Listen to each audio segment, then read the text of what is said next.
ഇത് ശാരീരികമായ വെല്ലുവിളികൾ നേരിടുന്ന കുട്ടികളുടെ സ്ഥാപനമായ ഏഞ്ചൽസ് വില്ലേജിലെ ആശാനിലയം സ്പെഷ്യൽ സ്കൂൾ. ഈ മനോഹരമായ സ്കൂളിലാണ് ഞാനിപ്പോൾ ഉള്ളത്. ഈ സ്പെഷ്യൽ സ്കൂളിന് അതിൻ്റേതായ സ്പെഷ്യാലിറ്റീസ്, പ്രത്യേകതകൾ ഒക്കെയുണ്ട്. ഈ സ്കൂളിൻ്റെ പ്രത്യേക ഡോക്യുമെൻ്ററിയിലേക്ക്.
ഏഞ്ചൽസ് വില്ലേജിൻ്റെ പ്രത്യേക ഡോക്യുമെൻ്ററിയിൽ എന്നോടൊപ്പം അതിഥിയായി ചേരുകയാണ് ഏഞ്ചൽസ് വില്ലേജിൻ്റെ ഡയറക്ടർ കൂടിയായ ഫാദർ റോയി മാത്യു വടക്കൽ സാർ. നമുക്കറിയാം, ഞാൻ പല സ്കൂളുകളിൽ ഇതുപോലുള്ള സ്കൂളുകളിൽ ഡോക്യുമെൻ്ററി ചെയ്യാൻ പോയിട്ടുണ്ട്. പക്ഷെ ഇവിടെ കാണുന്നൊരു പ്രത്യേകത എന്ന് വെച്ചാൽ പ്രകൃതി രമണീയമായ അന്തരീക്ഷം. അതോടൊപ്പം തന്നെ എനിക്ക് തോന്നുന്നു ഏറ്റവും കൂടുതൽ വിദ്യാർത്ഥികൾ ഒരു സ്പെഷ്യൽ സ്കൂൾ കൂടിയാണ് ഇത് എന്നാണ് ഞാൻ മനസ്സിലാക്കുന്നത്. ബുദ്ധിപരമായ പരിമിതി ഉള്ള കുഞ്ഞുങ്ങൾക്ക് മറ്റേതൊരു പൗരനെ പോലെ പഠിക്കുവാനും വളരുവാനും ഉയരുവാനും ജീവിക്കുവാനും ഈക്വലായിട്ട് അവകാശമുള്ളതാണ്. എന്നാൽ പലപ്പോഴും പല കാരണങ്ങളാൽ അത് ലഭ്യമാകുന്നില്ല എന്നുള്ള ഒരു ചിന്ത നിലവിൽ എൻ്റെ മനസ്സിലുണ്ട്. അവർക്ക് വേണ്ടി ഒരു ഹൈടെക്കായ സ്കൂളോ അല്ലെങ്കിൽ ഹൈടെക്കായ ഒരു പഠന സംവിധാനങ്ങളോ നിലവിലില്ല. മറ്റ് ഏതൊരു ഉയർന്ന സ്കൂൾ പോലെയോ അല്ലെങ്കിൽ പലരും ഇവിടെ ഇത് കോളേജ് സമാനമായിരിക്കുന്നല്ലോ എന്ന് പറഞ്ഞിരിക്കുന്നു.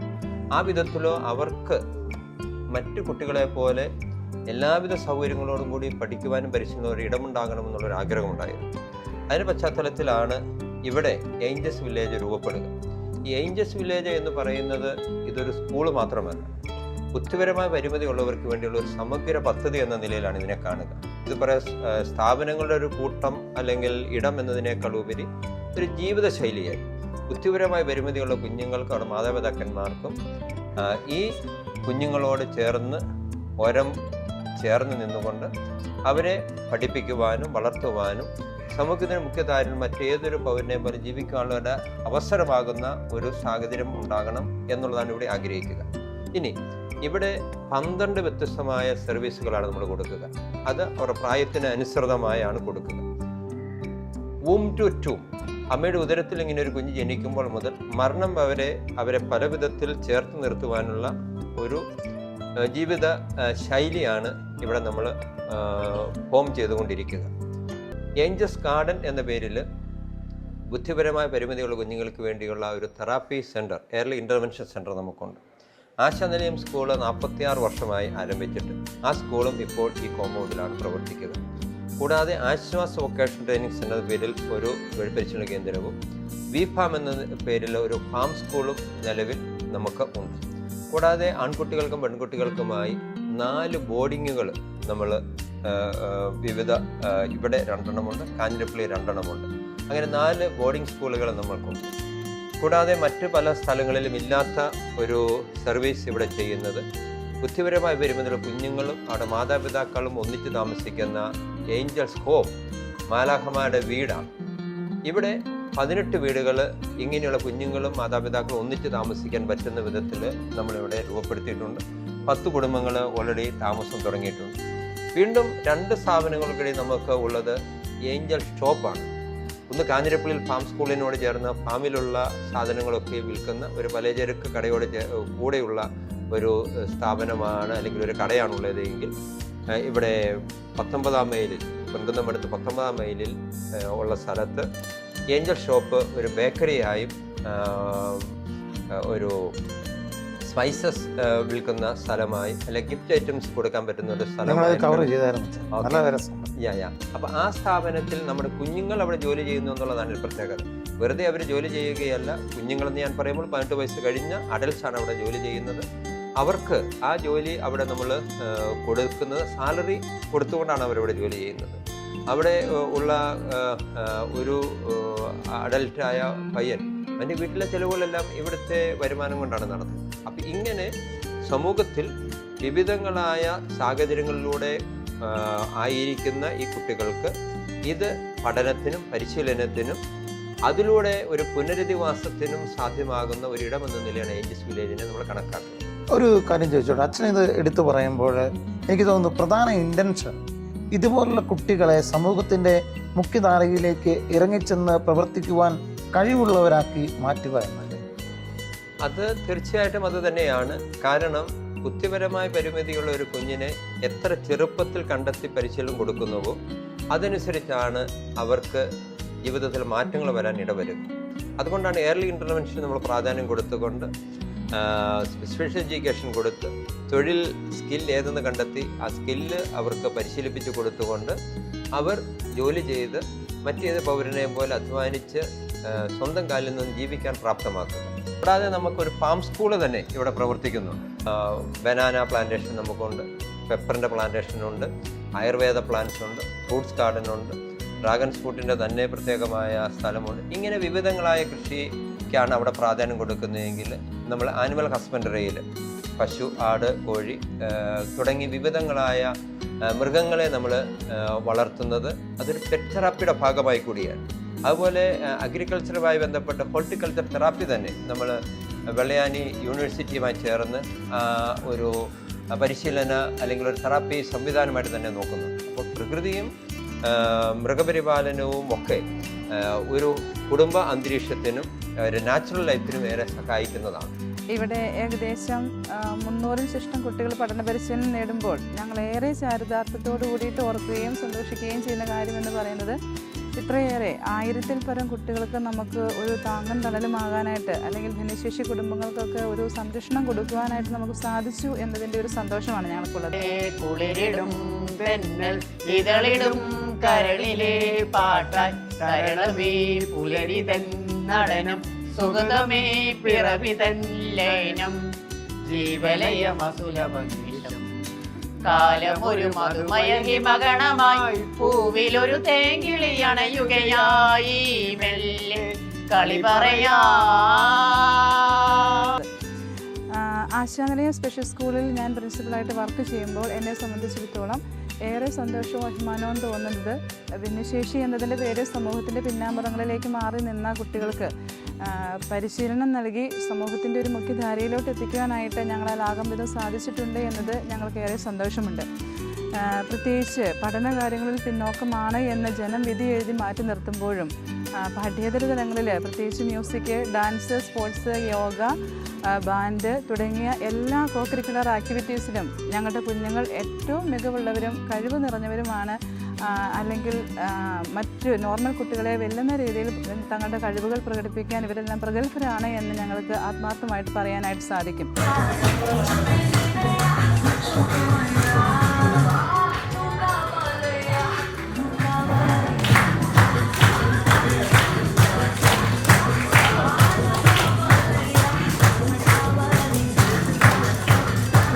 ഏകദേശം 45 വർഷങ്ങൾ പിന്നിട്ട് കഴിയുമ്പോൾ തന്നെ ഞങ്ങളുടെ സ്ഥാപനത്തിൻ്റെ പല വിധത്തിലുള്ള അല്ലെങ്കിൽ സർവ്വതോന്മുഖമായ ഒരു വളർച്ചയെ വിലയിരുത്തുമ്പോൾ കുട്ടികൾ പാഠ്യതലങ്ങളിൽ നമുക്ക് ഉന്നതിയിലൊന്ന് എത്തിക്കാൻ അല്ലെങ്കിൽ വലിയ വലിയ സർട്ടിഫിക്കറ്റുകൾ കൊടുത്ത് വലിയ ജോബിൻ്റെ ലെവലിലോട്ട് അല്ലെങ്കിൽ മറ്റൊരു ലെവലിലോട്ട് എത്തിക്കാൻ ഞങ്ങൾക്ക് പറ്റിയിട്ടില്ല എങ്കിലും ഇവരുടെ കഴിവുകൾ വർദ്ധിച്ച് ഞാനും സമൂഹത്തിന് വേണ്ടപ്പെട്ടവനാണ് എന്ന് കഴിവ് തെളിയിക്കുവാൻ, പ്രത്യേകിച്ച് 18 വയസ്സ് കഴിഞ്ഞ ഒരു കുട്ടി അവൻ സ്വന്തമായിട്ട് ഏൺ ചെയ്ത മണി കൊണ്ട് എൻ്റെ കുടുംബത്തെയും അതല്ലെങ്കിൽ സമൂഹത്തിലും ഞാൻ വേണ്ടപ്പെട്ടവനാണ് എന്ന് അവനെ കൂടി ഒന്ന് സെൽഫ് സഫിഷ്യൻസിയിലോട്ട് എത്തിക്കുവാനായിട്ടാണ് ഞങ്ങളുടെ എല്ലാ പരിശ്രമങ്ങളും ഞങ്ങൾ നടത്തിക്കൊണ്ടിരിക്കുന്നതും ഇപ്പോൾ അതിൻ്റെ എല്ലാ വിജയങ്ങളും ഉന്നതികളും ഞങ്ങൾ കണ്ടുകൊണ്ടിരിക്കുകയുമാണ്.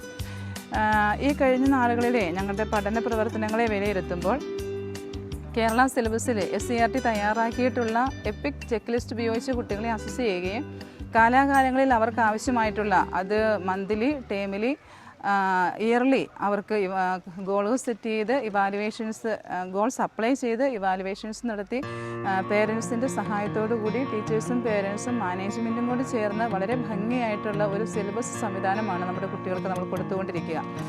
ഇതിൻ്റെയൊക്കെ ഒരു റിസൾട്ട് എന്ന് പറയുമ്പോൾ നോർമൽ കുട്ടിയുടെ ഒരു പ്രോഗ്രസ് കാർഡ് കണ്ട് സന്തോഷിക്കുന്ന പേരൻറ്റിൻ്റെ മുമ്പിൽ നമ്മുടെ കുട്ടികളുടെ എക്സാമിൻ്റെ ഒരു റിസൾട്ടും പ്രോഗ്രസ് കാർഡും ഒക്കെ കണ്ട് സന്തോഷിക്കുവാൻ പേരൻസിനെ കൂടി സഹായിക്കുക എന്നതാണ് ഞങ്ങളുടെ പഠന പരിപാടികളിലൂടെ ഞങ്ങൾ ലക്ഷ്യം വെക്കുക.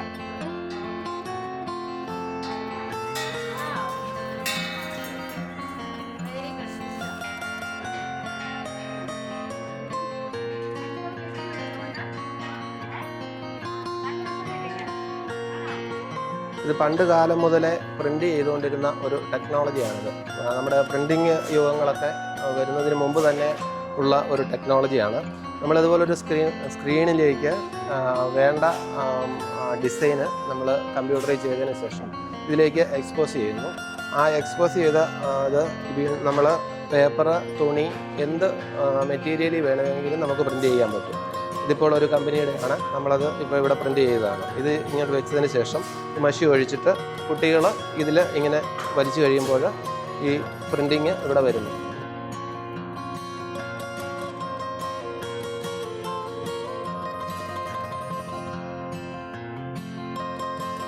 പേഴ്സ് തയ്പ്പിക്കാനാണ് പഠിപ്പിക്കുന്നത്. അത് കൊച്ചാദ്യത്തെ ഇത് തയ്ച്ചുകൊണ്ടിരിക്കുകയാണ്. ഇത് പഴയ സാരി ഉപയോഗിച്ച് നമ്മൾ ചവിട്ടി ഉണ്ടാക്കുന്നതാണ്.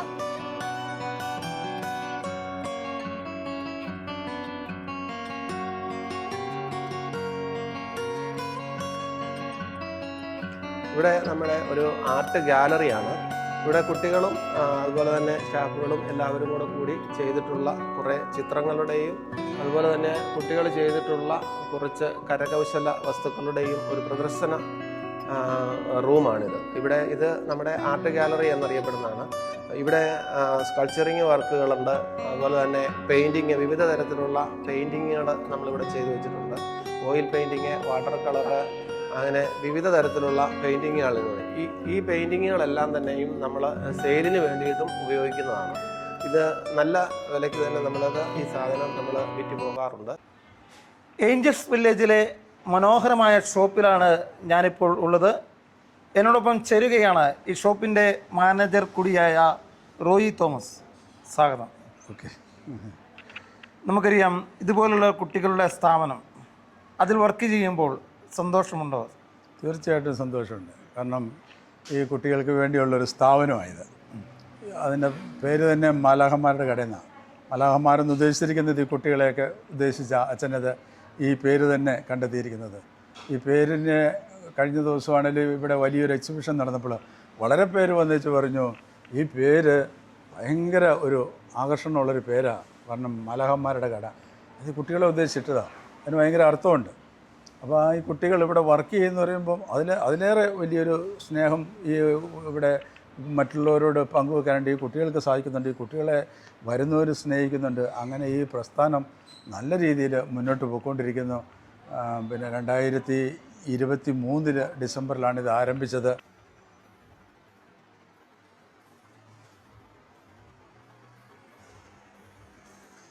കുട്ടികൾക്കും ഇതൊരു സന്തോഷമാണോ, പ്രചോദനമാണോ? കുട്ടികൾക്ക് സന്തോഷവും പ്രചോദനവും. അവർക്ക് ഭയങ്കര സന്തോഷം ഇത്. കാരണം ഇങ്ങനെ ഒരു സ്ഥാപനത്തിൽ വന്ന് വർക്ക് ചെയ്യുന്ന അവർ ഒരു മടുപ്പുമില്ല. നമുക്കറിയാം, ഇങ്ങനൊരു കടയും സാഹചര്യമൊക്കെ നമുക്കറിയാം, പല ജോലികൾ ആഗ്രഹിക്കുന്നുണ്ടല്ലോ. സാറിനെ പ്രേരിപ്പിച്ച ഘടകമുണ്ട്? ഈ കുട്ടികൾക്ക് വേണ്ടി നമ്മൾ ഒരു സമർപ്പണം, നമ്മുടെ ഒരു മനോഭാവം നമ്മൾ ഈ കുട്ടികൾക്ക് വേണ്ടി ഇവിടെ ചെയ്യുമ്പോൾ ആ കുട്ടികൾക്ക് വലിയ ശുശ്രൂഷ നമ്മളിവിടെ ചെയ്യുക. കാരണം ഈ കുട്ടികൾക്ക് വേണ്ടിയുള്ള സ്ഥാപനം, അതുകൊണ്ടാണ് ഈ കുട്ടികൾക്ക് വേണ്ടിയുള്ളൊരു സ്ഥാപനം. ആ സ്ഥാപനത്തിൽ ഇങ്ങനെ ജോലി ചെയ്യുക എന്ന് പറയുമ്പോൾ നമ്മൾ ജോലി മാത്രമല്ല, ഒരു പ്രേക്ഷിത വേലയും കൂടിയാണ്. ഒരു കാര്യം കൂടെ, ഇങ്ങനെയുള്ള കുട്ടികൾക്ക് വേണ്ടി ജോലി ചെയ്യുമ്പോൾ ഒരു പ്രേക്ഷിതയാണ് സാറ് സൂചിപ്പിച്ചല്ലോ. അപ്പോൾ ദൈവം ഒത്തിരിയേറെ അനുഗ്രഹങ്ങൾ നമുക്ക് തരികയല്ലേ? തീർച്ചയായിട്ടും തരും. കാരണം ഈ ലോകത്ത് ഇവരെയാണ് സ്നേഹിക്കേണ്ടത്. ഇവരിലൂടെയാണ് നമ്മൾ ദൈവത്തെ കാണുന്നത്. ഞാനൊക്കെ ഒത്തിരി ഡോക്യുമെൻ്ററി എടുക്കാൻ പോയിട്ടുണ്ട്. അപ്പം ഞാനിങ്ങനെ പറയും, ഇവരും കഴിവുള്ളവരാണ്, മിടുക്കരാണ്, ഇവരെ അംഗീകരിക്കുകയും പ്രോത്സാഹിപ്പിക്കുകയും വേണം. ശരിയല്ലേ സാറേ? ഇത് തീർച്ചയായിട്ടും ഇവരുടെ കഴിവല്ലേ ഇവിടെ കാണുന്നത്. കാരണം സാധാരണക്കാർ ചെയ്യുന്നതിനൊക്കെയുള്ള കാര്യങ്ങളെല്ലാം ചെയ്യുന്നു. ഈ പ്രോഡക്റ്റുകളൊക്കെ ഇവരുണ്ടാക്കുന്നു, ബാൻഡ് സെറ്റുകൾ, എന്തെല്ലാം സംഗതികൾ അവിടെ ഉള്ളതെന്നറിയോ, എന്തെല്ലാം കഴിവുകളെ കുട്ടികൾ ഉള്ളതെന്നറിയോ.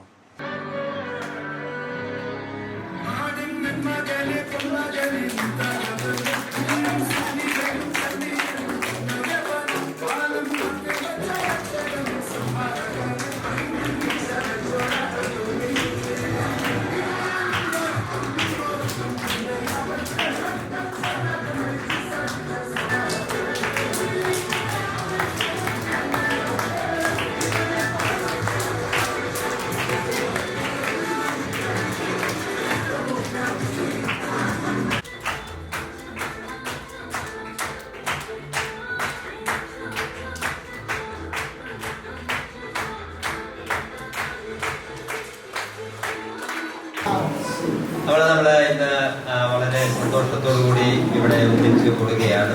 നമ്മളോട് ഒപ്പമായിരിക്കുന്നത് നമ്മുടെ തൊട്ട് അയൽവക്കത്തുള്ള, നമ്മുടെ ഏറ്റവും അയൽവക്കത്ത്, നമ്മുടെ കടയുടെ തൊട്ട് താഴെ വീട്ടുള്ള പ്രിയപ്പെട്ട എൽബിനും സ്മിതായും നിങ്ങളും ഇവിടെ വരാനുള്ള കാരണം നമുക്ക് വേണ്ടി നമ്മുടെ കാര്യങ്ങൾ അവതരിപ്പിക്കുകയും അങ്ങനെ അവതരിപ്പിച്ചിട്ട് ആ ഗ്രാമത്തെ മുഴുവൻ ചേർത്ത് അതിൻ്റെ ഡീറ്റെയിൽ ആയിട്ടുള്ള കാര്യങ്ങൾ ഇവർ തന്നെ അതിൻ്റെ കാര്യം വേണേൽ പറഞ്ഞുകൊള്ളും.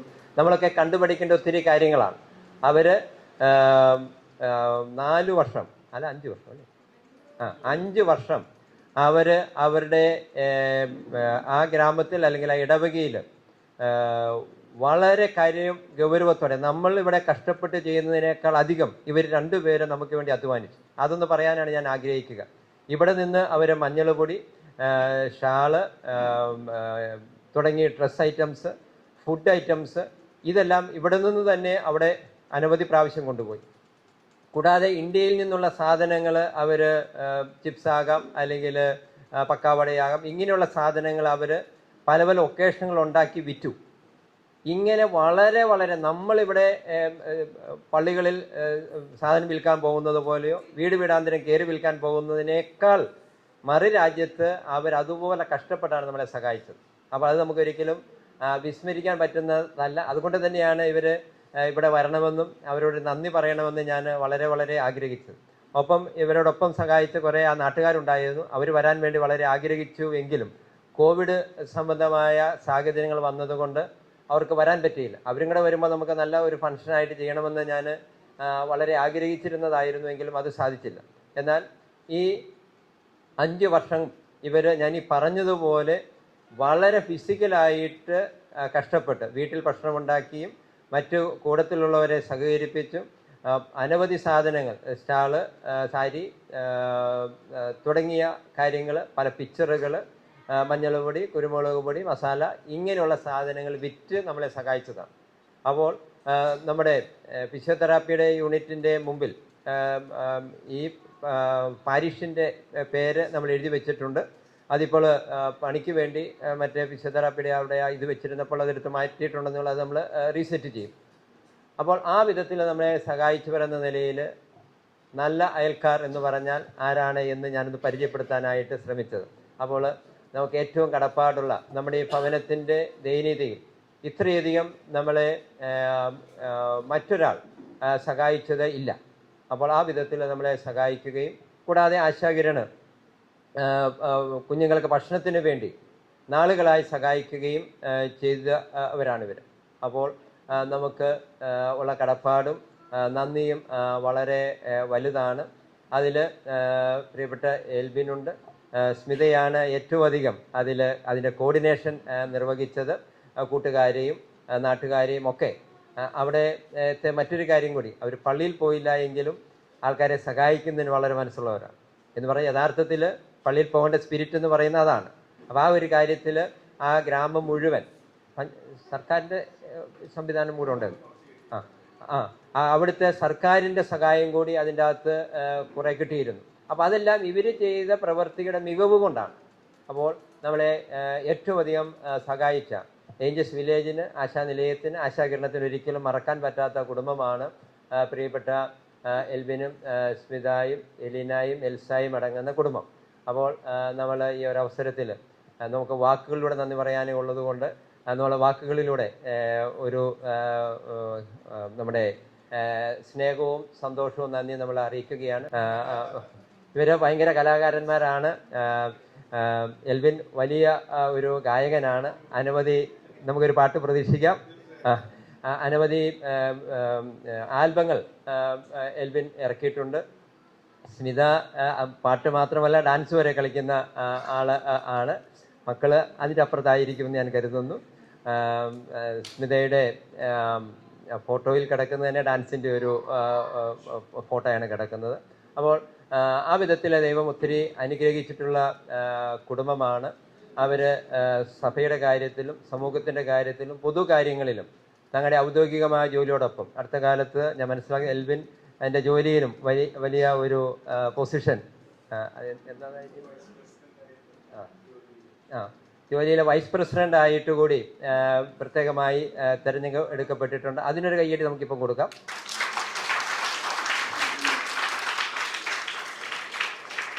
അപ്പോൾ ദൈവത്തോട് ചേർന്ന് നമ്മൾ ഔദ്യോഗികമായ ജീവിതവും അതോടൊപ്പം ദൈവം തന്നൊരു അവസരങ്ങളെ അനേകർ നന്മയ്ക്ക് വേണ്ടി ഉപയോഗിക്കുകയും ചെയ്യുകയും ഒപ്പം തങ്ങളുടെ കഴിവുകൾ, അത് കലാപരമായിട്ടുള്ള കഴിവുകൾ പ്രകടിപ്പിക്കുകയും ഒക്കെ ചെയ്യുമ്പോൾ ദൈവം എങ്ങനെ ഒരു കുടുംബത്തെ അനുഗ്രഹിക്കുമെന്നുള്ളതിൻ്റെ ഒരു വലിയ തെളിവ് കൂടിയാണ് പ്രിയപ്പെട്ട ഈ കുടുംബത്തിൻ്റെ കുറിച്ച് നമുക്ക് പറയാനുള്ളത്.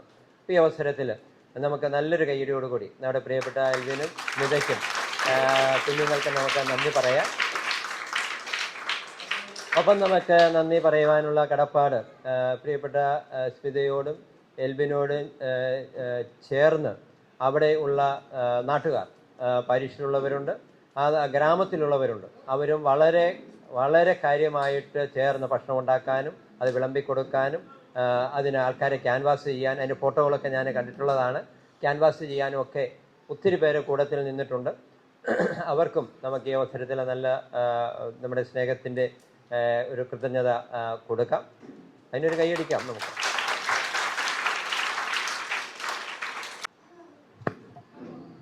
ഞാൻ ജനിച്ച് വളർന്നത് ഒക്കെ സ്വിറ്റ്സർലൻഡിലാണ്. അതുകൊണ്ട് എൻ്റെ മലയാളം അത്ര പെർഫെക്റ്റ് അല്ല. അതുകൊണ്ട് ഇപ്പോഴേ ക്ഷമ ചോദിക്കുന്നു. എനിക്ക് ഒത്തിരി ഒത്തിരി സന്തോഷമുണ്ട്. ഇവിടുത്തെ ആദ്യമത്തെ പ്രാവശ്യം ഞങ്ങൾ വന്നപ്പോഴത്തേന് ഇവിടെ കാട് ആയിരുന്നു, ഒന്നും തന്നെ ഇല്ലായിരുന്നു. ആ കാട്ടിൽ നിന്ന് ഇപ്പോൾ ഇത് ഇത്രയും വലിയൊരു സ്കൂളായാൽ ഒത്തിരി ഒത്തിരി സന്തോഷം. നിങ്ങളെല്ലാവരും പഠിച്ച് നല്ല മിടുക്കരായിട്ട് നല്ലൊരു ഫ്യൂച്ചറായിട്ട് ഇങ്ങനെ ഈ സ്കൂളിൽ തന്നെ നിൽക്കട്ടെ എന്നുള്ള പ്രാർത്ഥനയോടെ ഞാൻ മൈക്ക് അങ്ങോട്ട് കൊടുക്കുന്നു.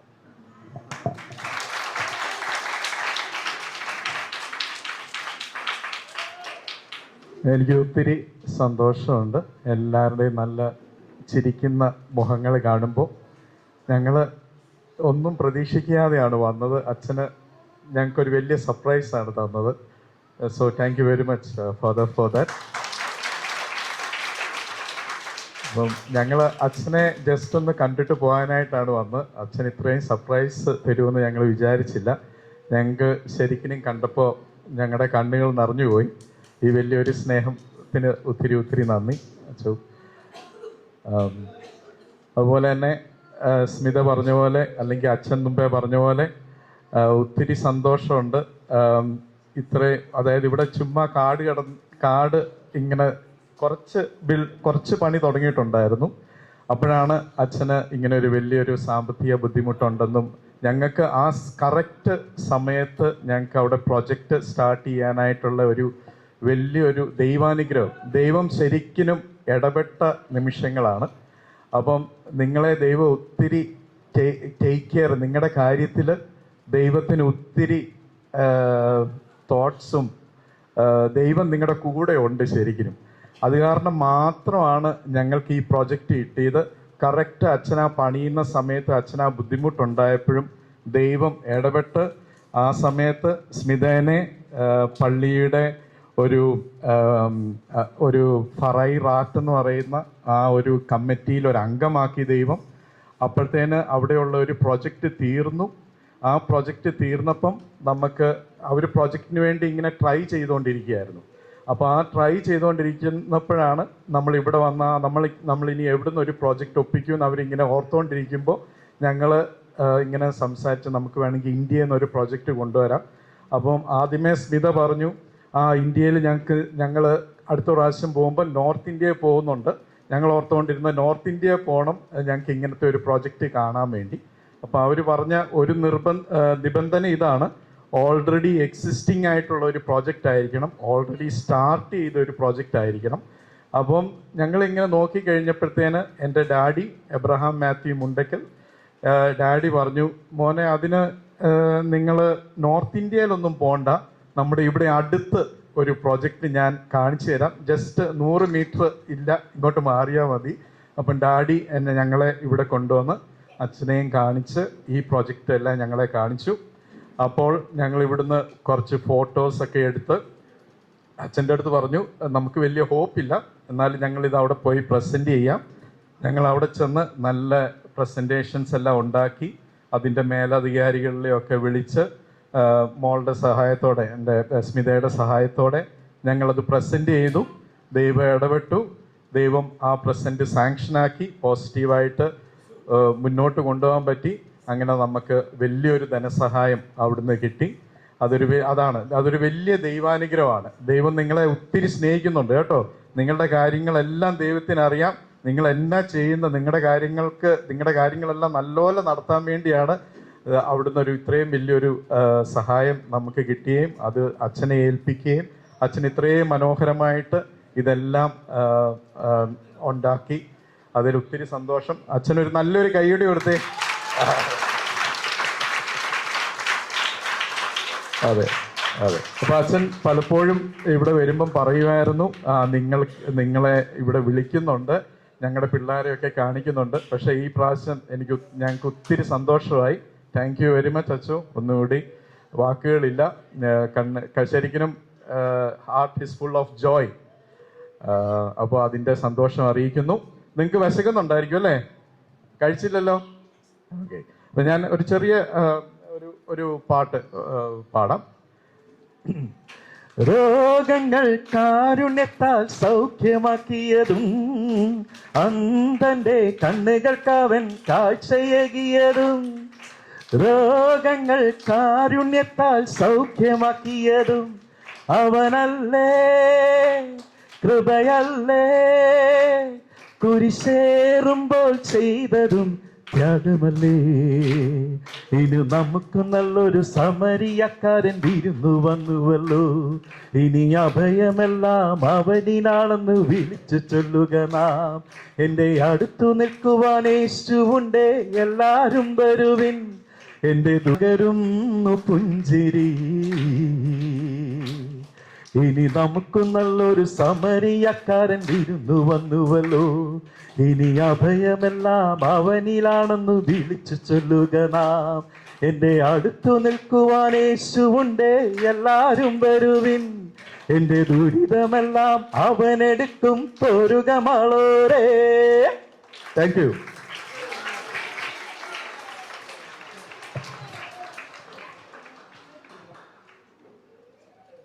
നമ്മുടെ ഇന്നത്തെ ഈ ഷൂട്ടിങ് കാര്യങ്ങൾ ചെയ്യുന്നത് റെൻസോയി ആണ്. റെൻസോയി ഇങ്ങനെയുള്ള മേഖലകളിലെല്ലാം വളരെ സജീവമായി പ്രവർത്തിക്കുന്ന ആളാണ്. വർഷങ്ങളായിട്ട് എനിക്ക് പരിചയമുള്ള ആളാണ്. റെൻസോയി 2 വാക്കൊന്ന് സംസാരിക്കും. എല്ലാവരും മടുത്തോ? എല്ലാവരും ഉണ്ടായിരുന്നത് ശ്രദ്ധിക്കാതെ നമുക്കൊരു അടിപൊളി പരിപാടി നിങ്ങൾക്കായിട്ട് കാഴ്ചവെക്കാം. ഞാൻ എന്നെ തന്നെ പരിചയപ്പെടുത്തുകയാണ്. എൻ്റെ പേര് റെൻസോയി എന്നാണ്. ഞാനിപ്പോൾ ഒരു ജേർണലിസ്റ്റായിട്ട് വർക്ക് ചെയ്യുകയാണ്. അച്ഛനൊക്കെ ആയിട്ട് അടുത്ത പരിചയമാണ്. നമുക്ക് പരിപാടിയിലേക്ക് കിടക്കാം. പരിപാടിക്ക് മുമ്പ് ഒരു 2 വാക്ക്. സ്നേഹബഹുമാനപ്പെട്ട റോയി അച്ഛ, സിസ്റ്റർ, അതുപോലെ തന്നെ ആൽവിൻ സാറും കുടുംബാംഗങ്ങളും, ഇംഗ്ലീഷിൽ ഒരു ചൊല്ലുണ്ട്, if there is a will, there is a way. മനസ്സുണ്ടെങ്കിൽ വഴിയുണ്ട്.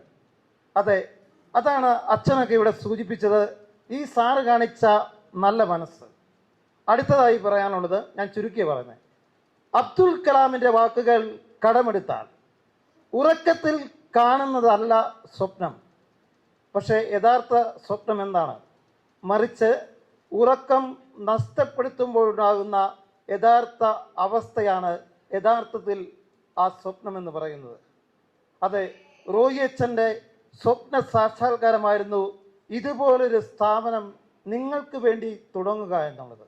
അച്ഛനിവിടെ സൂചിപ്പിച്ചു, 8 കോടി രൂപ കടമുണ്ട് എങ്കിൽ പോലും ഈ സ്ഥാപനം ഇത്രയും മനോഹരമാക്കി. ഞാൻ പല സ്പെഷ്യൽ സ്കൂളുകളിലും ഡോക്യുമെൻ്ററി എടുക്കാൻ പോയിട്ടുണ്ട്. പക്ഷേ ഇവിടെ വന്നപ്പോൾ ഒരു വ്യത്യസ്തമായ ഫീലിംഗ് ആയിരുന്നു. കാരണം ഞങ്ങൾ വരാൻ ഇച്ചിരി താമസിച്ചു പോയി. ഇപ്പം ഞാനോർത്തു സാധാരണ ഞങ്ങൾ ചെല്ലുന്ന 11 ആകുമ്പോഴാണ് ചെല്ലുന്നത്. ഇത്ര നല്ല സെറ്റപ്പ് ആണെങ്കിൽ കുറേ കൂടെ നേരത്തെ വരേണ്ടതായിരുന്നു. എൻ്റെ ഭാഗത്തെ തെറ്റ് ഞാൻ ചിന്തിച്ചില്ല. ഇവിടെ വന്നപ്പോൾ ഞാൻ കുട്ടിക്കാനത്താണ് പഠിച്ചത്, മരിയം കോളേജിലാണ് പഠിച്ചത്. ആ കോളേജിനോടൊക്കെ ഒരു കോളേജ് ക്യാമ്പസിൽ കയറുന്ന അന്തരീക്ഷമാണ് ഇവിടെ ഉള്ളത്. വളരെ നല്ല കാര്യം. ഈ രീതിയിൽ ഈ സ്ഥാപനം ഇനിയും മുന്നോട്ട് പോകട്ടെ.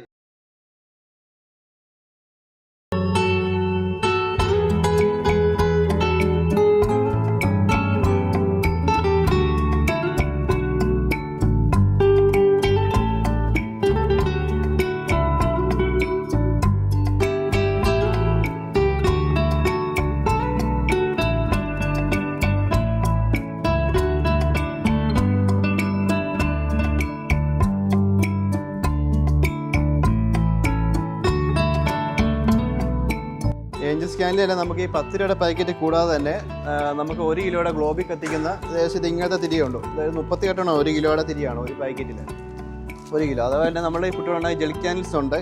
ഇത് ജെൽ ക്യാൻഡിലുണ്ട്. അതുപോലെ തന്നെ നമുക്ക് 120 രൂപയുടെ പാക്കറ്റ് ഉണ്ട്, പിന്നെ 100 രൂപയുടെ പാക്കറ്റ് ഉണ്ട്. അങ്ങനെ പല ടൈപ്പ് തിരിയിലാണ് ഇവിടെ കുട്ടികൾ ചെയ്യുന്നത്. ഇതെല്ലാം ഏഞ്ചൽസ് ക്യാൻഡിൽ നെയിമിലാണ് അറിയപ്പെടുന്നത്.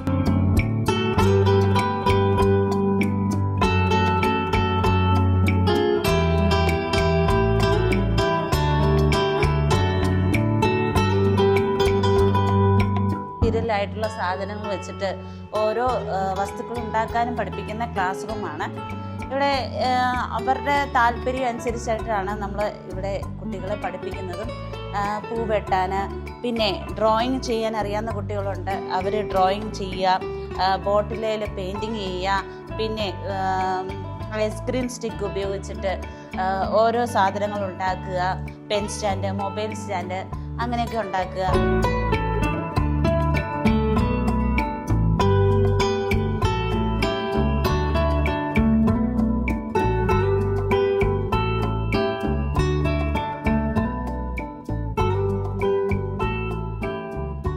കളിച്ച ഗെയിമിംഗ് സെക്ഷനെ കൂടെ ഉദ്ദേശിക്കുന്നത് ഹഗ്ഗിങ് ദ ട്രീ എന്ന് പറയുന്ന ഒരു തെറാപ്പി സെക്ഷൻ ഉണ്ട് കുട്ടികൾക്ക്, നമുക്ക് ഇവർക്ക് വേണ്ടി കൊടുക്കാൻ പറ്റുന്നത്.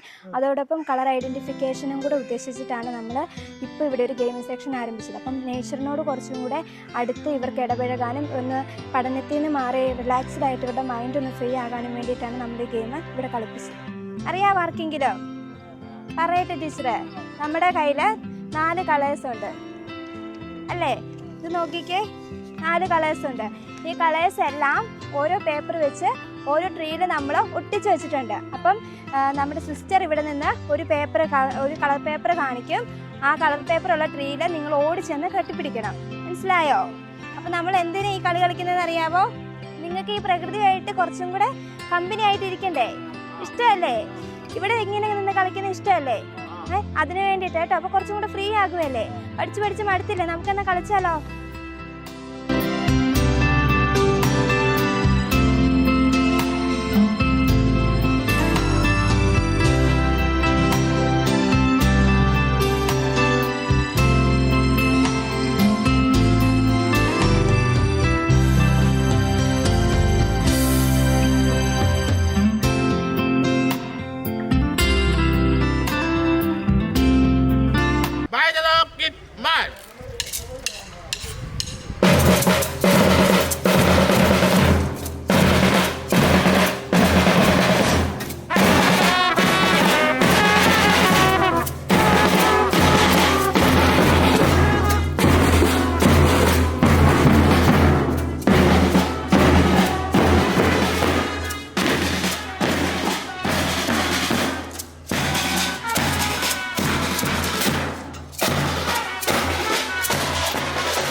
നമ്മൾ കഴിഞ്ഞ ദിവസമേ വാഹനങ്ങളെ കുറിച്ച് പഠിച്ചില്ലേ?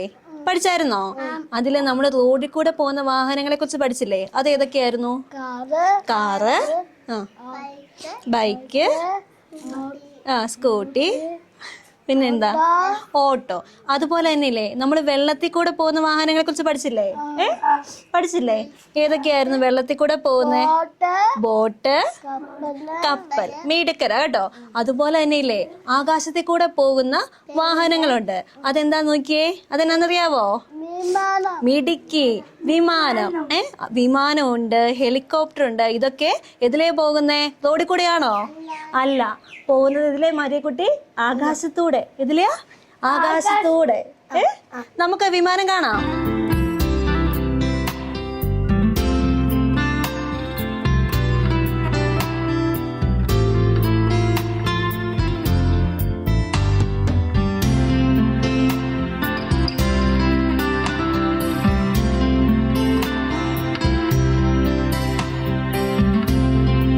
എഡ്യൂക്കേഷനുമായിട്ടുള്ള ബന്ധപ്പെട്ടവർക്ക്, പ്രത്യേകിച്ച് അധ്യാപകർക്ക് ശമ്പളവുമായി ബന്ധപ്പെട്ട കാര്യങ്ങൾ ധാരാളം സമരങ്ങൾ തിരുവനന്തപുരത്തും മറ്റു സ്ഥലങ്ങളിലൊക്കെ നടക്കുകയുണ്ടായി. ശമ്പളം മറ്റ് സ്കൂളുകളെ കോളേജുകളെയും ഒക്കെ അപേക്ഷിച്ച് ഇവർക്ക് ശമ്പളത്തിൻ്റെ കാര്യത്തിൽ അവർ പ്രതിസന്ധി അഭിമുഖീകരിക്കുന്നുണ്ട് എന്ന കാര്യത്തിൽ യാതൊരു സംശയമില്ല. ശരിയല്ലേ? ശരിക്കൊരു അവഗണനയല്ലേ? ഇതേക്കുറിച്ച് പറയുമ്പോൾ RP ആക്ട് പ്രകാരം, റൈറ്റ് ടു എഡ്യൂക്കേഷൻ നിയമപ്രകാരം 14 വയസ്സ് വരെ ഒരു സാധാരണ കുട്ടിക്കും 18 വയസ്സ് വരെ ഭിന്നശേഷി ഒരു കുട്ടിക്ക് സൗജന്യ വിദ്യാഭ്യാസം നിയമം മൂലം പറയുന്നുണ്ട്. എന്നാൽ കേരളത്തിൽ ഏകമായി സൗജന്യ വിദ്യാഭ്യാസമില്ലാത്ത ഒരു വിഭാഗമെന്ന് പറയുന്നത് ബുദ്ധിപരമായ പരിമിതിയുള്ള കുഞ്ഞുങ്ങളാണ്. സ്പീച്ച് ഹിയറിംഗ് ഇമ്പേർഡ്, അതുപോലെ മറ്റ് ഭിന്നശേഷി വിഭാഗത്തിൽ വരുന്ന കാഴ്ച പരിമിതിയുള്ള കുഞ്ഞുങ്ങൾ ഉൾപ്പെടെ ഉള്ളവർക്ക് സൗജന്യ വിദ്യാഭ്യാസമുണ്ട്. എന്നാൽ കേരളത്തിൽ ഒരൊറ്റേ ഒരു സ്പെഷ്യൽ സ്കൂൾ മാത്രമാണ് സർക്കാർ നേരിട്ട് നടത്തുന്നത്. ബാക്കി 300ഓളം സ്പെഷ്യൽ സ്കൂളുകൾ സന്നദ്ധ സംഘടനകളാണ് നടത്തുക. അവർക്ക് മിനിമമായ ഒരു വേതനമെങ്കിലും ഇതുവരെ നൽകുവാൻ സാധിക്കുന്നില്ല എന്നുള്ളത് ഏറെ ഖേദകരമാണ്. സർക്കാർ ഒരു ഹോണറേറിയം ആണ് നൽകുക. അതൊരു പാക്കേജായിട്ട് ഏതാനും വർഷങ്ങളായിട്ട് നൽകുമ്പോൾ ഏതാനും ജീവനക്കാർക്ക് ഒരു ചെറു തുക ലഭിക്കുന്നു എന്നുള്ളതിൽ കവിഞ്ഞ് 1:8, 1:15 എന്ന റേഷ്യോയിലാണ് അധ്യാപക കുട്ടി റേഷ്യോ, അനധ്യാപക കുട്ടി റേഷ്യോ നിലനിൽക്കുന്നത്. ആ നിലയിൽ അവർക്ക് വേതനം നൽകുവാൻ സാധിക്കുന്നില്ല എന്ന് മാത്രമല്ല, എല്ലാ വർഷവും തന്നെ സമരങ്ങൾ നടത്തുക. ഞാൻ 12 വർഷമായി സ്പെഷ്യൽ സ്കൂൾ അസോസിയേഷൻ്റെ ചെയർമാനായി കൂടി പ്രവർത്തിക്കുന്നയാളാണ്. ഓണത്തിന് സമരം നടത്തി, തുടർന്ന് മന്ത്രിമാർ ഒക്കെ വിളിച്ച് സംസാരിച്ചു. ഇതുവരെയും ഇന്ന് ഫെബ്രുവരി പകുതിയോളം ആകുമ്പോൾ ഈ ഒരു വർഷത്തെ പണപരമായ കാര്യങ്ങളിൽ കാര്യമായ ഡെവലപ്മെൻ്റ് ഒന്നും ഉണ്ടായിട്ടില്ല. നമുക്ക് വലിയ തുകയൊന്നും പറയുന്നില്ല. മിനിമമായ വേതനം. ഈ കുഞ്ഞുങ്ങൾ ഇവിടെ സൂചിപ്പിക്കപ്പെട്ട കുഞ്ഞുങ്ങളുടെ മലമൂത്രം എടുക്കണം, ഈ കുഞ്ഞുങ്ങളുടെ അടിയും തൊഴിയും കൊള്ളേണ്ടി വരും എന്ന് പറഞ്ഞാൽ അവരങ്ങനെയുള്ള കുഞ്ഞുങ്ങളാണ്. അതിന് മനസ്സുള്ള ജീവനക്കാരാണ് ഇവിടെ ജോലി ചെയ്യുന്നത്. നമ്മൾ പറയാൻ ആഗ്രഹിക്കുന്ന, സർക്കാർ പറയുന്ന എല്ലാ നിയമനിബന്ധനകളും പാലിച്ചുള്ള അധ്യാപകരെയാണ് ഇവിടെ എടുക്കുന്നത്. BEdോ DEdോ എടുക്കുന്നതോടൊപ്പം റീഹാബിലിറ്റേഷൻ കൗൺസിൽ ഓഫ് ഇന്ത്യ RCയുടെ രജിസ്ട്രേഷൻ ഇനിയും ഇത് പരിഗണിച്ചില്ലെങ്കിൽ ശക്തമായ സമര പരിപാടികളുമായി മുന്നോട്ട് പോകാനാണോ നിങ്ങൾ മറ്റ് ഭാരവാഹികളുടെ? തീർച്ചയായിട്ടും 5-6 സംഘടനകളുടെ കൂട്ടായ്മയിലാണ് നമ്മൾ ഈ സമരം നടത്തുക. നമ്മൾ അത് ന്യായമായ ഒരു മിനിമം വേതനമാണ് നമ്മൾ ചോദിക്കുന്നുള്ളൂ. മറ്റെല്ലാ വിഭാഗത്തിനും ധാരാളം കൊടുക്കുമ്പോൾ ഭിന്നശേഷി സൗഹൃദ സ്റ്റേറ്റ് എന്നൊക്കെ നമ്മൾ പറയുമ്പോൾ എന്ത് സൗഹൃദമാണ് ഇവരോട് കാണിക്കുന്നത് എന്നുള്ളത് നമുക്കറിയില്ല. എത്ര വർഷമായിട്ടുണ്ട് ഈ പ്രതിസന്ധി? കേരളത്തിൽ 60 വർഷമായി ഭിന്നശേഷി വിഭാഗത്തിലുള്ള ഇന്റലിജൻസ് ചലഞ്ചന കുട്ടികൾക്ക് വേണ്ടി സ്പെഷ്യൽ സ്കൂൾ ആരംഭിച്ചിട്ട് 2009 ആദ്യമായി ഒരു തുക ഈ മേഖലയ്ക്ക് വേണ്ടി മാറ്റിവെക്കുന്നത്. തുടർന്ന് എല്ലാ വർഷങ്ങളും എന്നപോലെ സമരങ്ങൾ നടത്തി അത് മുന്നോട്ട് പോകുന്നതല്ലാതെ എല്ലാ ജീവനക്കാർക്കും ഇതുവരെയും ഒരു മിനിമം വേതനമല്ല, ഒരു ഹോണറേറിയം പോലും നമുക്ക് ലഭിക്കുന്നില്ല എന്നുള്ളതാണ് ഏറെ ഖേദകരമായി. ഈ ഡോക്യുമെൻ്ററി കാണുന്ന ധാരാളം ആളുകളുമുണ്ട്. അവർക്ക് അച്ഛനൊരു സന്ദേശമായിട്ട് എന്താണ് എനിക്ക് പറയാനുള്ളത്? ബുദ്ധിപരമായ പരിമിതിയുള്ള ഒരു കുഞ്ഞ് ഒരു മാതാവിനോ പിതാവിനോ ജനിച്ചു എന്നുള്ളത് കൊണ്ട് അത് ആ മാതാപിതാവിൻ്റെ എന്തെങ്കിലും ഒരു ഡീമെരിറ്റ് കൊണ്ട് സംഭവിച്ചതല്ല.